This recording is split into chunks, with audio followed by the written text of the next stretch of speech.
Hello friend, how are you? Welcome to Tripan study centre. आज जो हम करने जा रहे हैं क्लास 12th एनआईएस बोर्ड का बायोलॉजी का चैप्टर फोटोसिंथेसिस। दोस्तों, ये चैप्टर जो है क्लास 12 जो है बायोलॉजी के चैप्टर में बहुत महत्वपूर्ण अपना स्थान रखता है, लेकिन साथ में जो है 11वीं क्लास के बच्चों के लिए जो एनसीईआरटी के सिलेबस है उनके लिए भी बहुत इम्पोर्टेंट है। ये चैप्टर में जो है काफ़ी कुछ हम जानेंगे और ये चैप्टर साथ में जो है 8th 9th 10th और 11th 12th के बच्चे उनके लिए भी काफ़ी हद तक इम्पोर्टेंट है। ठीक है, लेकिन इस चैप्टर में जो है आपको जो है दोनों लैंग्वेज में, हिंदी इंग्लिश दोनों में ही समझाई जाएगी। तो ये बहुत ही है जो डबल डोज के रूप में आपके समक्ष रहेगा, तो ये आपके लिए बहुत ही इम्पोर्टेंट रखता है। ठीक है, लेकिन आपको पता है कि चैप्टर स्टार्ट करने से पहले एक बात जो मैं हमेशा कहता हूँ, जिसको आपको सोचना भी चाहिए, विचार भी करना चाहिए, वो और अमल भी करना चाहिए, वो ये है। वीडियो देखिए, पूरा देखिए, क्योंकि अधूरा जानकारी सदैव खतरनाक होता है। साथ में एक इम्पोर्टेंट बात ये भी रहता है, अगर आप पहली बार वीडियो देख रहे हो तो लाइक शेयर सब्सक्राइब करना मत भूलना। देखिए दोस्तों, लाइक कीजिएगा तो बनाने वाले का जो है प्रोत्साहन बढ़ता है और आपके लिए अच्छा से अच्छा करने की कोशिश करता है।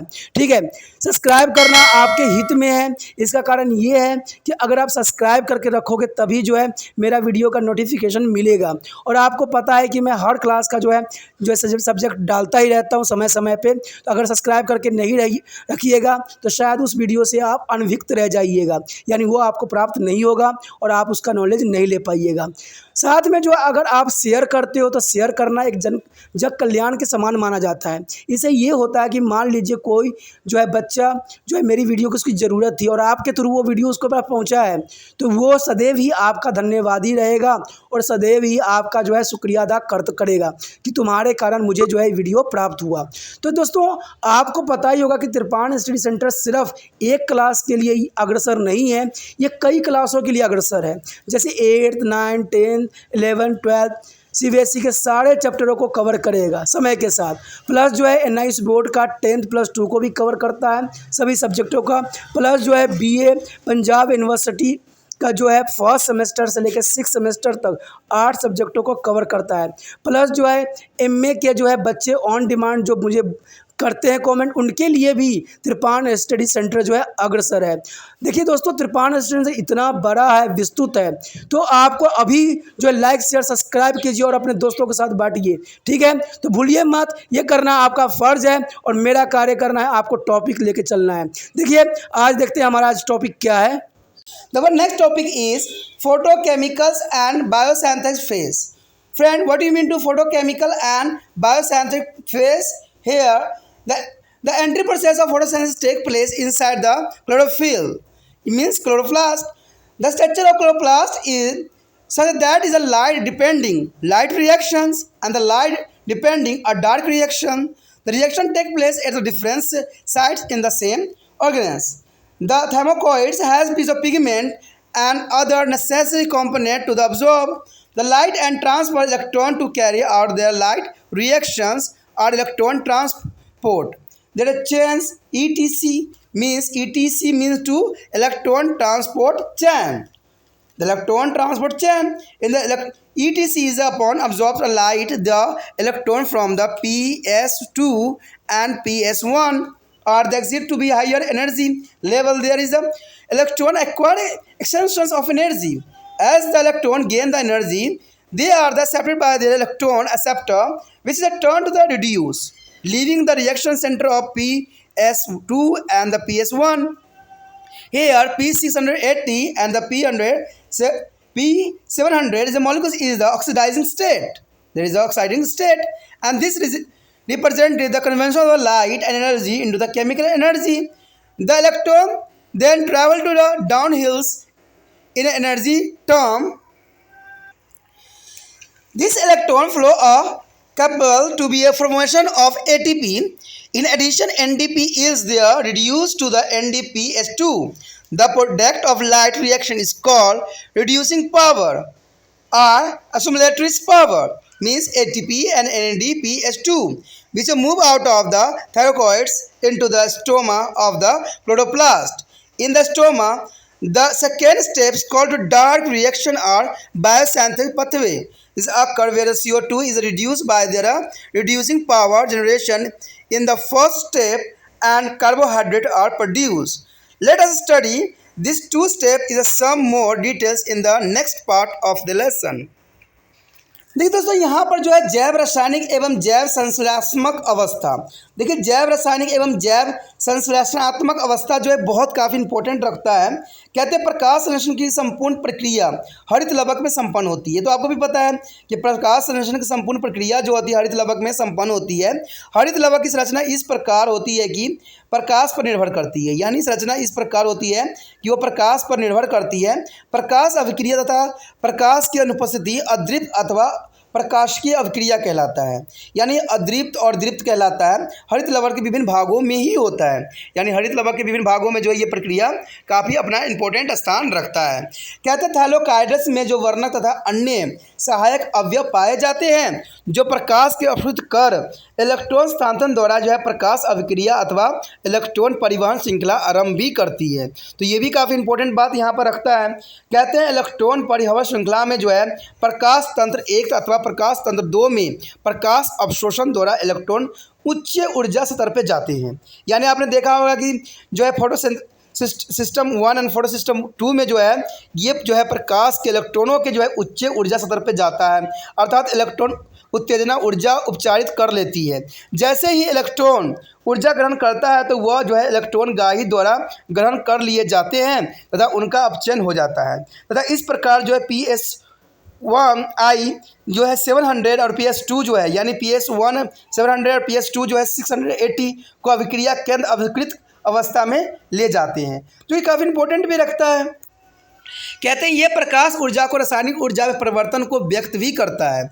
मीन्स दोस्तों यहाँ पर यही बात बताना चाहता है कि यह प्रकाश ऊर्जा के रासायनिक ऊर्जा में परिवर्तन को व्यक्त करता है। जब इलेक्ट्रॉन नीचे की तरफ यात्रा करता है, जब याद रखना, जब इलेक्ट्रॉन नीचे की तरफ यात्रा करता हुआ जाता है तो ऊर्जा की भाषा में कहे तो ऑक्सीकरण अपचयन अभिक्रिया की श्रृंखला में एक इलेक्ट्रॉन गाही से दूसरे इलेक्ट्रॉन गाही तक बढ़ जाता है। यानी जब वो नीचे की तरफ जाता है यानी यात्रा करता हुआ जाता है तो जो इसके जो एनर्जी होते हैं इलेक्ट्रॉन गाही होते हैं दूसरे इलेक्ट्रॉन गाही तक ये बढ़ जाता है। यह इलेक्ट्रॉन प्रवाह जो है ATP के निर्माण के साथ जुड़ जाता है, यानी ATP के निर्माण के साथ ये जुड़ जाता है।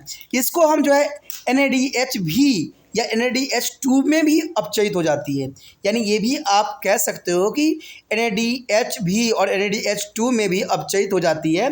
प्रकाश अभिक्रिया के उत्पादन जिसमें जो है अपचायक क्षमता यानी NADPH2 तथा जो है प्लस ATP होती है थैलोकाइडल से निकल कर स्टोमा में आ जाती है, यानी थैलोकाइडल से निकल कर स्टोमा में आ जाती है, जो कि काफ़ी इंपॉर्टेंट भी यहाँ रखता है। कहते हैं स्टोमा में जो है द्वितीय चरण, दोस्तों स्टोमा में जो है द्वितीय चरण अदृप्त अथवा अप्रकाशीय अभिक्रिया अथवा जैव संश्लेषणात्मक पथ जिसमें कार्बन डाइऑक्साइड प्रथम चरण में बने अब जो है अपचायक अभिक्रिया द्वारा जो है कार्बोहाइड्रेट में अपचयित हो जाती है। तो इस प्रकार जो है सारी अभिक्रिया जो है बहुत काफ़ी इंपॉर्टेंट रोल निभाती है। The next topic is electron transport chain in a photosynthesis. Friend, what do you mean to the electron transport chain in photosynthesis? Here, after receive a light, PS second absorb the light energy and pass it's a reaction center of P680. When a P680 absorb a light, it is excited and it is electron are transferred to on the electron acceptor molecules. The primary electron acceptor is a phenolphthalein and it is itself come to the ground state. However, by the losing electron P680 is oxidizing and it is a turn it is a split water molecules to release O2. This light depending split of the water is called photolysis. With the breakdown of water, electrons are generated with there are the passes on the electron deficiency P680, which had transferred its electron earlier. Thus, the oxidizing P680 is the reasons it is the loss of electron from water molecules. The reduced primary acceptor now donate the electron to the downstream components of the electron transport chain. The electrons are finally passed on to the reactions center P700 or PS1. During this process, energy release and storage in their form of ATP. The similarly is a PS1 also get excited when it is absorb light, and P700 reaction center of the PS1 get a oxidized as it is a transfer its electron from another primary acceptor molecules. Well, the oxidizing P700 draw its electron from a PS2. The reduced primary acceptor is the molecules of PS1 transfer its electron while other electrons carry to the NADP, means nicotinamines adenine dichronucleotides phosphate. Friend, NADP is a full form. NADP's full form is a nicotinamide adenine dinucleotides phosphate. To produce a NADPH2 or a strong reducing agent, the NADPH2 is a very strong reducing agent. Thus, we have seen that there is a continuous flow of electron from their H2O molecules to PS second to the PS1 and finally to be NADP molecules, which they reduce to the NADPH2, and NADPH2 is then to utilize the reductions of CO2 to carbohydrate in the biosynthetic pathway. So here show in this diagram, primary acceptor and secondary acceptor. The the other side is a primary receptor. Here is a two photon and H2O. They are reacting by the reactors P680 and the release of the ATP. But secondary step is the NADP. Means NADPH is the formation of P700. There is important non-cycling. Means Z genes is a phosphorylation of pH is a plastocoenines and plastosines. FD is a ferrodexins. This was an important non-cycling processing in a diagram. The reduction of the CO2, the carbohydrate also required. ATPs which 2 are generated was electron transport chain. As the energy rich electron passed down to the electron transport system, it is a release energy which is sufficient to the bind inorganic phosphate, means Pi, with the ADP to form of ATP. This process is also called phosphorylations. Science take place in the presence of light is called photophosphorylations. It is a occur chloroplast in a two-way. The first is a non-cycling photophosphorylations where the electron flow from the water molecules to the PS2 and then it is a PS1 and ultimately reduced to the NADP to NADPH2, since their electron flow in the unidirectionally and the electron released from one molecules to do not return to the same molecules. It is called non-cycling photofluorescence. In the given figure, the B is a cyclic photofluorescence occur is a photosynthetic bacteria which are lack of PS2 and there is involved to the PS1 only. During this process, electrons from a PS1 are not passed on to the NADP. Instead, their same electron are returning to their oxidizing P700 molecules. During this downhill movement of electron, ATP formation take place. Thus, this is termed as a cyclic electrophotofluorescence. Here shown in this diagram, their primary acceptor is cyclic photofluorescence is a two photon the P700 and there is the formation of ATP and the ATP is a energy of source. There is important reaction on the sunlight, the photons and cycling photofluorescence reaction. Friend, here show in this table the difference between the cyclic and non-cyclic photofluorescence reaction. There is a cyclic photofluorescence is the first and non-cyclic photofluorescence is the second. Here only PS1 is a function and the other side of both PS1 and the PS2 are a functionations, yani means functional. The second is electron come from the chlorophylls 2 and the PS700 as the molecules and return to the same chlorophylls 2 is P700. The other side is a non-cyclic photofluorescence is water is the primary source of the electrons and the H positive. It get a photolysis through their process called the photolysis. There the NDP is the final acceptor of the electron and the H positive ion. And oxygen, there is the other side is oxygen is not involved because there is a no photolysis of water. but non-cyclic photofluorescence mean oxygen is involved as a byproduct. The fifth and the last point is this process is found mainly in a photosynthetic bacteria.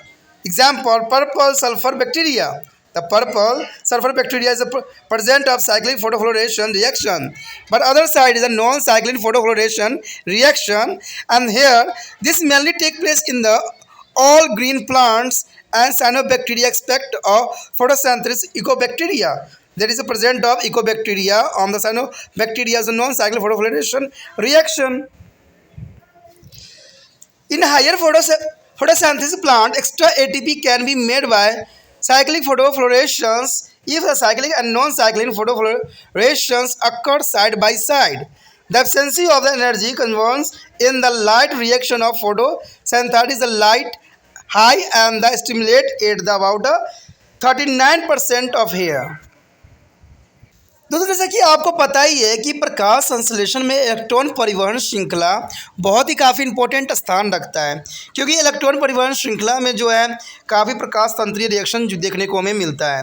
कहते हैं इस अभिक्रिया का जो है प्रारंभ प्रकाश तंत्र 2 से द्वारा प्रकाश ऊर्जा अवशोषित करके उसे अपने अभिक्रिया केंद्र P680 को पहुंचाने से होता है, यानी 680 को पहुंचाने से होता है। यानी जो ये सारी प्रक्रिया होती है 680 को पहुंचाने के लिए प्रक्रिया होती है। जब जो है कहते हैं P680 जो है यानी 680 जो है प्रकाश अवशोषित करता है, यानी 680 जो है दोस्तों ये प्रकाश को याद रखना अवशोषित करती है। अवशोषित करती है मीन्स को आपको अब्सॉर्ब करती है, और ये जो है उत्तेजित अवस्था में आ जाती है। मैंने पहले भी बताया था कि जो भी पौधे होते हैं कोई रिएक्शन होता है तो उत्तेजित हो जाती है। उत्तेजित का मतलब है गुस्सा आ जाता है, जिसकी वजह से वो कई पावर उसके अंदर आ जाता है, कितनी चीज़ों को लूज कर देता है। ठीक है, तथा इसके एक इलेक्ट्रॉन गाही द्वारा ग्रहण कर लिए जाते हैं, और इसकी वजह से क्या होता है जो इलेक्ट्रॉन गाही होते हैं यानी जो एक्सेप्टर होते हैं वो उसको ग्रहण कर लेते हैं। तो ये स्वयं जो है तलीय अवस्था में आ जाता है, यानी ये निम्न ऊर्जा स्तर पर आ जाता है। ठीक है, जो तो पौधे होते हैं वो निम्न ऊर्जा स्तर पर आ जाते हैं, परंतु जो है कहते हैं 680 जो है इलेक्ट्रॉन त्याग कर ऑक्सीकृत हो जाते हैं, और जैसे ये ऑक्सीजन त्यागते हैं ऑक्सीकृत हो जाते हैं यानी ऑक्सीजन से मुक्त हो जाते हैं, जिसके फलस्वरूप ये जल जो है विखंडन द्वारा ऑक्सीजन के अणु मुक्त करता है, और ये ऑक्सीजन के अणु जो है मुक्त करता है। यानी जो इलेक्ट्रॉन त्यागते हैं ये ऑक्सीकृत हो जाता है। उसका मतलब दोस्तों यही होता है कि विखंडित करके ऑक्सीजन को त्यागते हैं, तभी तो प्रकाश संश्लेषण में जो होता है ऑक्सीजन जो है रिलीज करते हैं। तो यही प्रोसेसिंग जो होती है काफ़ी इंपॉर्टेंट जो है 680 जो प्रोसेसिंग होती है बहुत इंपॉर्टेंट रहता है। कहते हैं इस प्रकाश निर्भर जल विखंडन की प्रक्रिया का प्रकाश अवघटन करते हैं। देखिए जिस प्रकार जो है प्रकाश पे निर्भर रहते हैं ना उसे हम प्रकाश अवघटन अथवा प्रकाश चलयन भी कहते हैं। जल के विखंडन से इलेक्ट्रॉन का निर्माण होता है।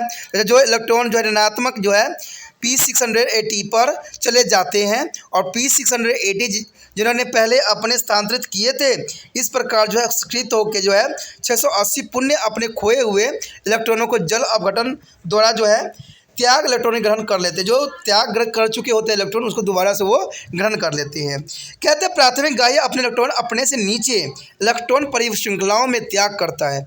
जो इलेक्ट्रॉन परिश्रृंखला बनती है ना उसमें ये क्या करते हैं त्याग कर देते हैं। इलेक्ट्रॉन अंत में प्रकाश तंत्र यानी PS1 के अभिक्रिया केंद्र जो है P700 में पहुँच जाते हैं, यानी ये दूसरे अभिक्रिया में चले जाते हैं, जो हम डायग्राम में भी देखेंगे। इस प्रक्रिया में ऊर्जा मुक्त होती है जो कि ATP संचलित हो जाती है, यानी इसमें ATP के रूप में जो है ऊर्जा संचलित होती है। इसी प्रकार जो प्रकाश तंत्र 1 भी जब प्रकाश ऊर्जा अवशोषित करता है तो उत्तेजित अवस्था में ये भी आ जाता है तथा ये PS1 की जो अभिक्रिया केंद्र P700 अपने इलेक्ट्रॉन गाही को देकर ऑक्सीकृत हो जाता है, यानी ऑक्सीजन को ये मुक्त कर देता है। और जब ऑक्सीकृत हो जाता है तो जो है P700 जो है अपने इलेक्ट्रॉन प्रकाश तंत्र 2 से ग्रहण करता है, जबकि प्रकाश तंत्र 1 को प्राथमिक गाही अणु अपने इलेक्ट्रॉनों का स्थानांतरण एक अन्य इलेक्ट्रॉन वाहक NADP के रिगार्डिंग करता है। ठीक है, NADP जो होता है एक अलग इलेक्ट्रॉन गाही होता है जिसके जरिए ये करता है। कहते हैं इसके द्वारा जो है इसके साथ जो होता है NADPH2 भी होता है जो बनने हेतु इसका हेल्प भी करता है, जो कि एक प्रबल अपचायक के रूप में होता है, यानी इसको ये स्ट्रॉन्ग एसिडिक एजेंट कहते हैं। यानी काफ़ी ये जो है स्ट्रॉन्ग एसिडिक एजेंट होता है, यानी एक प्रबल जो है अपचायक के रूप में ये कार्य करता है। इस प्रकार हम देखते हैं कि जल के अणुओं से इलेक्ट्रॉन का स्वतंत्र प्रभाव जो है PS2 और PS1 अंत में जो है NADPH अणु तक होता है, जो अपचयित होकर NADPH2 बनाता है। कहते हैं NADPH2 का उपयोग जो है जैव संश्लेषणात्मक पथ में कार्बन डाइऑक्साइड को यानी CO2 को कार्बोहाइड्रेट में अपचयित करने के लिए ऐसा करता है। जैसे कि आप इस चित्र में भी देख सकते हो, जो कि बहुत ही विस्तृत बनाया गया है। कहते हैं इसमें जो यही प्रोसीजर को दिखाया गया है, जिसमें चक्रीय प्रकाश फास्फोरिलीकरण है, जिसमें PQ का मतलब होता है फ्लास्टोक्विनाइन और PC का मतलब प्लास्टोसायनिन, FD का मतलब फेराडेक्सिन होता है। तो ये बात यहाँ पर पहले ही मैंने आपको बता दिया है कि जो यहाँ पर यूज़ किया जा रहा है। ठीक है, तो यहाँ पर अगर आप डायग्राम में देखोगे तो साफ दिखेगा, एक तरफ प्राथमिक जो है प्रापक है और दूसरी तरफ द्वितीय है। ठीक है, तो ये काफ़ी इंपॉर्टेंट रखता है, प्राथमिक और द्वितीय जो रहती है। इसमें आप देखोगे तो एक तरफ जो है 680 का प्रोसेसिंग दिखाया गया है और एक तरफ जो है 700 दिखाया गया है, लेकिन दोनों ही कंडीशन में जो है ऑक्सीजन रिलीज़ करना इनका एक रूल बन जाता है, क्योंकि ऑक्सीजन ही दोनों प्रोसेसिंग में जो है रिलीज़ करता है और साथ में जो है एनर्जी तो इसमें होती है। इसमें कहते हैं 2 प्रोटॉन के साथ जो जटिल जो है सूर्य के प्रकाश से अपना भोजन यहाँ पर करता है कायद। तो ये काफ़ी इंपॉर्टेंट डायग्राम रहता है। अब कहते हैं कि जब कार्बन डाइऑक्साइड और कार्बोहाइड्रेट अपचयन के लिए ATP की आवश्यकता होती है, जिनका उत्पादन इलेक्ट्रॉन परिश्रृंखलाओं द्वारा होती है। जब ऊर्जा कहते हैं उच्च ऊर्जा युक्त इलेक्ट्रॉनों या परिवहन तंत्र में निम्न स्तर पर आ जाते हैं तो ऊर्जा मुक्त करते हैं। ये ऊर्जा जो है अकार्बनिक फास्फोरस को जो है ADP से जोड़कर ATP बनाती है तथा यह प्रक्रिया जो है फास्फोराइलेशंस कहलाती है। यानी ये अभिक्रिया दोस्तों क्या कहलाती है? फास्फोराइलेशंस कहलाती है, क्योंकि यह प्रकाश की उपस्थिति में होती है। अंततः इसको प्रकाश फास्फोरीकरण भी के नाम से भी जाना जाता है। यानी आप समझ सकते हो जो है फास्फोराइलेशंस मीन्स फास्फोराइलेशन जो है इंपॉर्टेंट अभिक्रियाओं में से दिखाया गया है। ठीक है, कहते हैं जो ये पर्णहरित में 2 प्रकार जो है इसके पथवे बनाते हैं। पहला जो है ये चक्रीय प्रकाश फास्फोराइलेशंस, इसमें जो है इलेक्ट्रॉन का प्रवाह जल अणुओं से प्रकाश तंत्र 2 के उसके पश्चात प्रकाश तंत्र 1 तथा अंत में ADP को और NADPH2 में अपचयित करते हुए होते हैं, क्योंकि इसमें इलेक्ट्रॉन का प्रवाह दिशाहीन होता है। अंततः अचक्रीय प्रकाश फास्फोरिलीकरण कहलाता है। ठीक है, प्रकाश फास्फोरिलीकरण जो होती है, कुछ परिस्थिति में जब अचक्रीय प्रकाश फास्फोरिलीकरण रुक जाता है तो चक्रीय प्रकाश फास्फोरिलीकरण होता है तथा यह जो है केवल प्रकाश तंत्र 1 और प्रकाश तंत्र में ही होता है। इस जो है प्रक्रिया में इलेक्ट्रॉन प्रवाह PS1 को जो है NADP की तरह नहीं होता है। अतुल ये बात देखा गया है कि इलेक्ट्रॉन ऑक्सीकृत होकर जो है P700 यानी 700 अभिक्रिया केंद्र पर आपस आ जाता है और इस प्रकार इलेक्ट्रॉनों के जो है निम्न स्तर पर जो है स्थानांतरण भी हो जाता है और कहते हैं ATP जो है निर्माण होता है तथा इसे चक्रीय प्रकाश फास्फोरीकरण भी कहलाता है। तो ये काफ़ी इंपॉर्टेंट रहता है। तो इसमें प्राथमिक जो होती है रिएक्शन, जिसको हम चक्रीय प्रकाश फास्फोरीकरण कहते हैं। तो इसमें आप देखोगे कि एक तरफ जो है 2 जो है प्रोटॉन निकल रही है, जिसमें P700 दिखाई गई है और दूसरी तरफ जो है ATP, PQ, FD और जो है ATP के साथ रिएक्शन कर रहा है, जिसको साइटोक्रोम कॉम्प्लेक्स के रूप में जानते हैं। अब इस तरह जो है रिएक्शन बहुत इंपॉर्टेंट यहाँ पर बनाता है प्रकाश संश्लेषण के दौरान। उसके पश्चात जो हम देखेंगे चक्रीय अथवा अचक्रीय प्रकाश फास्फोरिलीकरण की तुलना। देखिए दोस्तों, ये बात जानना इंपॉर्टेंट है कि साइक्लिक नॉन साइक्लिक में क्या अंतर है। तो ये बहुत इंपॉर्टेंट है। पहला जो है चक्रीय फास्फोरिलीकरण होता है, दूसरा है अचक्रीय फास्फोरिलीकरण। तो पहला यही बात दर्शाता है कि केवल PS1 सक्रिय होता है, जबकि दूसरे साथ जो है PS1 और PS2 दोनों ही सक्रिय फॉर्म में यहाँ पर होते हैं। इधर कहता है कि इलेक्ट्रॉन पर्णहरित अणुओं से आते हैं तथा ये वापस पर्णहरित अणु पर भी चले जाते हैं, लेकिन दूसरी साथ यही बात को जो है इलेक्ट्रॉन का स्रोत जल तथा NADP इलेक्ट्रॉन अंतिम गाही है, इलेक्ट्रॉन तंत्र के बाहर चले जाते हैं, जो कि काफ़ी इंपॉर्टेंट भी यहाँ पर रखता है।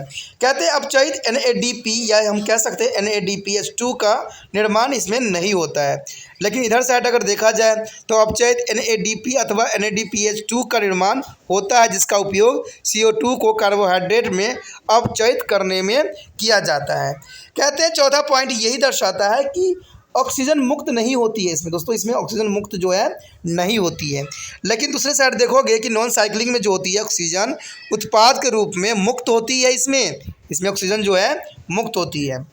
पांचवा बात यही बताता है कि यह प्रक्रिया जो है मुख्यतः प्रकाश संश्लेषित जीवाणुओं में होती है और जो ये है ये मुख्य हरे पौधों में होती है।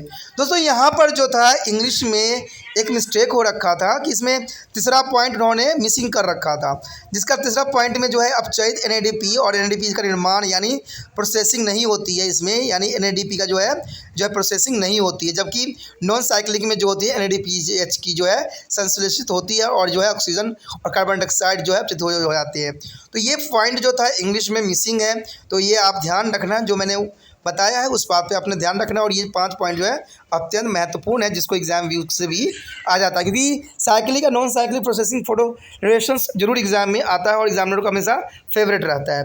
इसे पता है चक्रीय फास्फोलिकरण द्वारा जब अतिरिक्त ATP भी बनाई जा सके, प्रकाश आरंभिक की ऊर्जा परिवर्तन दक्षता अधिक होती है तथा इसका जो है अनुमानित मान लगभग जो है 39% होता है, यानी 39% जो होता है इसकी मान होता है, जो कि बहुत काफ़ी इसको इम्पोर्टेंट बनाता है। आपने जो त्रिपाण स्टडी सेंटर के साथ समय व्यतीत किया इसलिए धन्यवाद।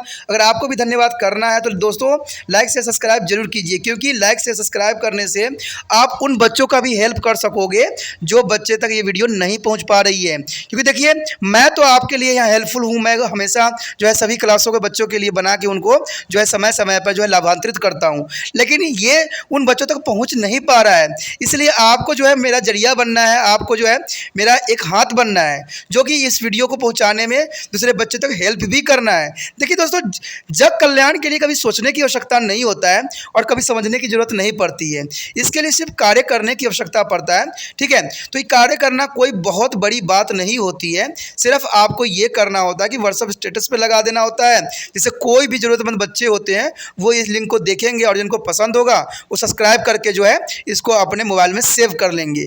तो इतना ही आपको करना है। देखिए इतना कर देने से क्या होता है कि दूसरे बच्चों का हेल्प हो जाता है, जो ज़रूरतमंद बच्चे उन तक पहुंच जाता है। तो आप मेरे जो होगे दूसरा हाथ बनोगे आप। ठीक है, मैं यहाँ पर कोशिश कर रहा हूँ और आपको जो है इसको सभी बच्चों तक पहुँचाने में मेरा हेल्प करना होगा। इससे क्या होगा, जग कल्याण होगा और आपको जो है लोग शुक्रिया अदा करेंगे और आपको धन्यवाद भी देंगे। तो मेरे इस काम के लिए सोचिए मत, विचार मत कीजिए, अभी जो है लिंक को कॉपी कीजिए और अपने व्हाट्सएप स्टेटस पे लगाइए, जिससे दूसरे बच्चे भी लाभान्वित हो। क्योंकि जग कल्याण ही सर्वज्ञ कल्याण है। कहते हैं इंसान इंसान के लिए मरता है, यही ज़िंदगी का एक नया सच है और नई जो है संघर्ष है। इसी के साथ जो है दोस्तों हमारा टॉपिक आज खत्म हो रहा है। ठीक है, अगर आपको अच्छा लगा तो लाइक शेयर सब्सक्राइब जरूर कीजिए। अगर पहली बार अगर आप वीडियो देख रहे हो, पहली बार मेरे चैनल पे आए हो, तो सब्सक्राइब करना आपका फर्ज बन जाता है। सब्सक्राइब करने से ये होगा कि जो भी मैं आप क्लास के रिगार्डिंग कोई भी वीडियो डालूंगा उसका नोटिफिकेशन जो है समय समय पर आपको प्राप्त होता रहेगा। अगर सब्सक्राइब नहीं कीजिएगा, अगर आप दोबारा से त्रिपाण स्टडी सेंटर पर आने की कोशिश कीजिएगा तो वहाँ पर आप त्रिपाण लिखिएगा तो जो है वो त्रिपस कर देगा। ठीक है, जो आप गूगल पर सर्च करोगे त्रिपस कर देगा, जिससे वजह से आप जो है मेरे वीडियो का जो है फायदा नहीं उठा पाओगे। तो सोचिए मत, विचार मत कीजिए, सब्सक्राइब कीजिए। आप सोचते होइएगा कि मेरे जो एग्जाम खत्म हो जाने के मेरा क्या जरूरत है त्रिपाण स्टडी सेंटर से। ठीक है, तो इसलिए सब्सक्राइब नहीं करने का सोचिएगा, लेकिन दोस्तों ऐसा नहीं है। त्रिपाण स्टडी सेंटर जो है बहुत हेल्पफुल है। क्यों? क्योंकि ये जो है आपके 8th class 9th 10th 11th 12th जो आर्ट्स के सब्जेक्ट कवर करता ही है, प्लस जो है ये NIC बोर्ड के जो है 10th + 2 को भी कवर करता है। साथ में BA जो है फर्स्ट ईयर से लेकर 6 सेमेस्टर तक बच्चों के लिए ये अग्रसर रहेगा आर्ट्स सब्जेक्ट में। तो सोचिए नहीं, विचार नहीं कीजिए, काफी जो है त्रिपाण स्टडी सेंटर का फायदा ही फायदा है। ठीक है, अगर आप मुझे प्रोत्साहित करोगे तो आपके लिए मैं तरह तरह के वीडियो बनाऊंगा जो आपको फायदा पहुंचाएगा। एग्जाम के तौर पर मैं आपको जो है पेपर भी आपको सोल्यूशन करके दिखाऊंगा जो आपके लिए फायदेमंद रहेगा।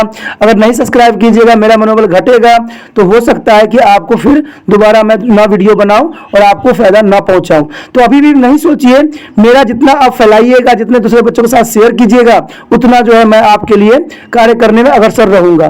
ठीक है दोस्तों, इसे सोचिए मत, विचार मत कीजिए, अभी सब्सक्राइब कीजिए और अपने व्हाट्सएप स्टेटस पे लगाइए और दूसरे बच्चों के साथ भी शेयर कीजिए। ठीक है दोस्तों, अपना ध्यान रखना। बाय।